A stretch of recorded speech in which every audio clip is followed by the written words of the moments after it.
Citrus juice has long been used as a seasoning in Japan. Over time, it evolved into a flavorful base with the addition of kombu and katsuobushi.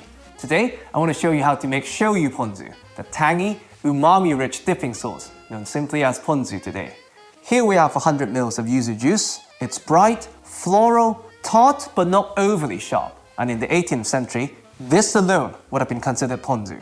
Other Japanese varieties were also used during different seasons for different flavors. To mimic yuzu at home, you can mix 50% lemon juice, 30% lime juice, 20% grapefruit juice, and a bit of zest from all three. In the late 19th century, following the broader pattern of dashi-style infusion in condiments, we had the addition of kombu, dry kelp, extremely rich in glutamic acid, nature's G in MSG, and katsuobushi, dried, smoked, shaved skipjack tuna, rich in inosinic acid. The taste was later termed umami, and the combination of these two was later understood to produce a stronger umami effect.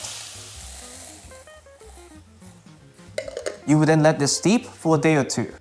After a day in the fridge and passing everything through a sieve, we have what is for a purist today, ponzu, a bright, umami-rich base. Now let's turn it into a sauce. We add equal parts soy sauce, which gives us salt and further boosts our umami.